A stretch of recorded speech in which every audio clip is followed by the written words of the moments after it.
Welcome to a brand new episode of Go. We've got lots of rainbows on the show today and happy people excited to participate in NAIT's Pride Walk. I'm your host, Amy Giesbrecht. Thanks so much for tuning in.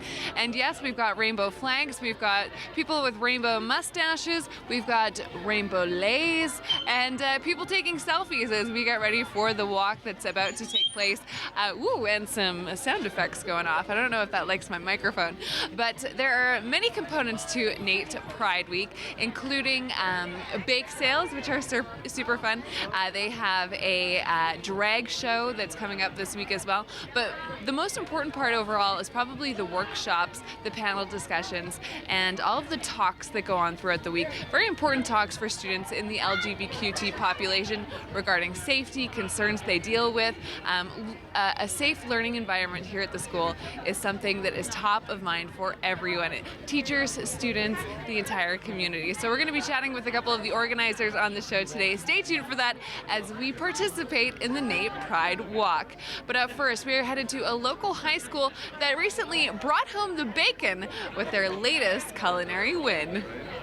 Okay, from food to the best part of waking up. Up next, we're talking all about the artistry that it takes when providing coffee drinkers with their daily fix. And volunteer reporter Matt Lorenz takes us inside the world of becoming a barista. Cheese! Group selfies on location. Can you guys wave your flags to the camera for us? Yes, we've got some happy participants excited for this walk to begin. And doesn't she look fabulous in the tutu and the rainbow socks? Giving us a nice bow to the camera. Let's just head over here for a second.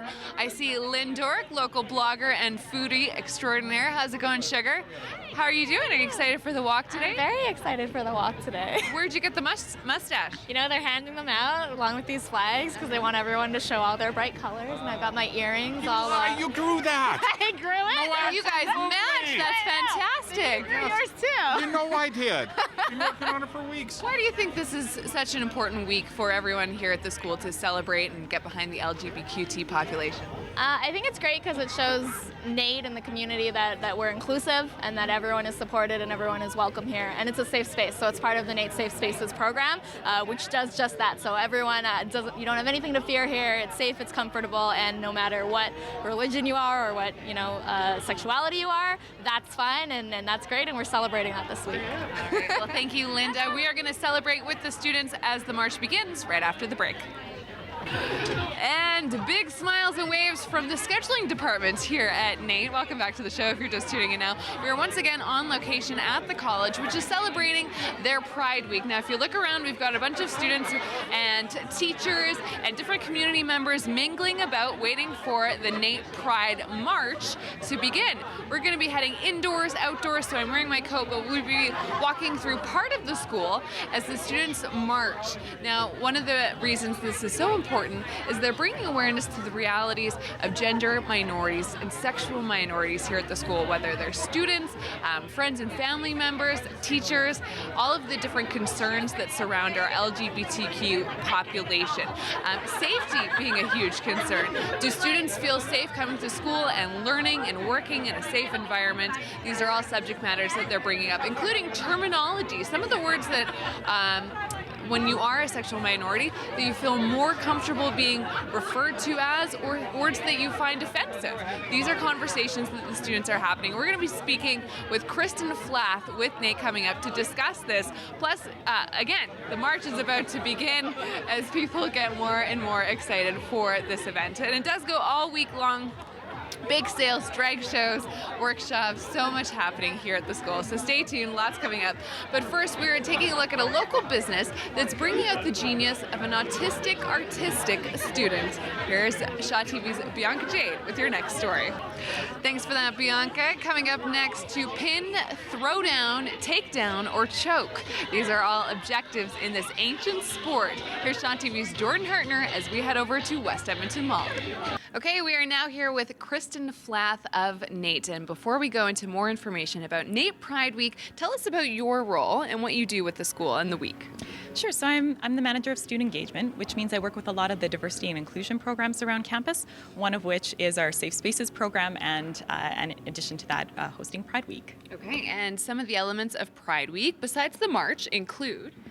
We have everything from workshops and discussions to a tight and bright aerobics session that happened to bake sales. Tight and bright aerobics, please tell. Yes, it was delightful and involved all the staff staff and students in our main center doing an aerobics class in some of the brightest neon that you've seen. I love it. I love it. And what else is included in NAIT Pride Week? We had, as I mentioned, the bake sale with the students, the student club earlier. We have a drag show happening tonight with the Student Association, a variety of talks. We have the Pride Walk happening this afternoon, all sorts of things on the go. Okay. Now, one of the most important parts of the Pride Week are these panel discussions, the workshops, the talks, where people can come into a safe environment and talk about some of the different concerns regarding LGBTQ students, safety being a big priority. And some of the terminology I find interesting because even today I'm still learning. There's new words that come up that some people might not know about. What are some of the workshops focused on when it comes to terminology? So we have a variety of workshops. There have been some broader discussions, just kind of an open space for people to ask questions about some of the terms that they've heard. We have a workshop on kind of queer and religion and how that intersects. And then we have another workshop on being two-spirited and what that means. Okay, and just a general description, what is two-spirited? So two-spirited, one definition could be imbibing kind of both the masculine and the feminine spirit in one body. Anything else that you think is really important for people to know about how NAIT is approaching these different topics and concerns for the LGBTQ students? I think we're just trying to create an open space for people to have those discussions, to engage in the conversation, and to really support our community in any way. Excellent. Kristen, thank you so much for your time. Thank you. We're going to get back to the march right after the break. Welcome back to the show. Here comes our NAIT Pride March walkers with all of their rainbows, happy faces. If you're just tuning in now, once again, NAIT Pride Week is all about creating a safe and inclusive learning and working environment for our LGBTQ population, our student population here at the school. Teachers are in on it, of course, all of the students, friends and family members. Everyone's happy and excited to be part of this. It's the second annual year for the NAIT Pride Walk. And coming up the show, we're going to be speaking with one of the students who is part. Ooh, got some nice speakers with no sound, just lots of blaring noise. Okay. Oh, there we go. They've got some announcements going on as well. And so sorry, like I was saying, we have one of the students coming up in the show. I kind of lost my train of thought there now that we have two microphones going on top of each other. But stay tuned, lots coming up in this show. Right now we're going to learn about a very inspiring project happening in our local world of volunteerism. This one being done by high school students. Here's Sean TV's Tim Dancy with your next story.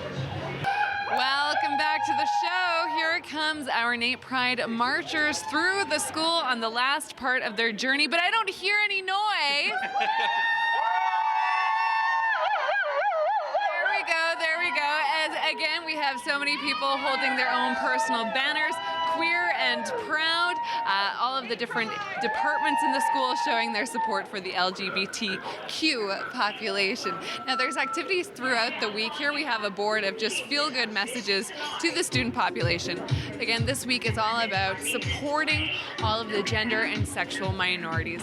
So that students come to school, they feel safe, they're in a welcoming, open, encouraging learning environment, and that's what this week is all about. So we're going to have some announcements coming up. Oh, and you know what? Here we go. We have Brendan Roy. We can find him through the group. You are part of the organizing committee with NAIT Pride Week. Tell us a little bit about what it takes to put this on. It's been a lot of effort with NAIT and the Safe Spaces. We've organized the bake sale together as the Pedway. It all started actually last Friday, but most of the organization's been happening since as early as January. And you know what? Over all the wooing, it's awesome to see how people have come together and supported this week. But it is 2016. Like, this is nothing new to make young people of all different backgrounds, sexual backgrounds, race backgrounds, religious backgrounds, whatever it may be. I think it all goes to show just how far we've come in the last few years. For sure. Yeah, actually, NAIT is one of the first polytechnics, and to my knowledge, that has supported the Pride Walk and everything like that. And I think this year was the first year we've walked through the trades building, which is deleting a lot of the stigma around it. A lot of times it's viewed as the trades people aren't really as accepting, but walking through there, I think a lot of them are pretty happy to see it. And yourself being a gay student here at the school, what does this mean to you to see all of this support? Well, I actually came from a small town with a Catholic school, and just hearing everything about with the Catholicism and everything, and coming to the big city, it's been an opening for me. I guess it's my first time moving away from home, and it's just been so accepted here. So yeah. Well, we're gonna have some announcements coming on behind me here. Brendan, thank you so much for your time. Why don't we just see what's being said as we head into our on-the-go calendar. Okay, and this is Glenn Faltham, the president and CEO of NAIT, cutting our NAIT LGBTQ Pride cake. As you can see, everyone's excited to indulge in cake after the Pride March has wrapped up. And thank you so much, Glenn. Okay, so I'm going to dig into my Rainbow Pride cake. But thank you so much for joining us here at Shaw TV today. If you want to learn more about what's happening the rest of the week with NAIT Pride, you can head to their website, NAIT.ca, and on social media, #NAIT Pride. Very easy, and thank you so much for tuning in. I'm going to grab a fork. We'll see you next time.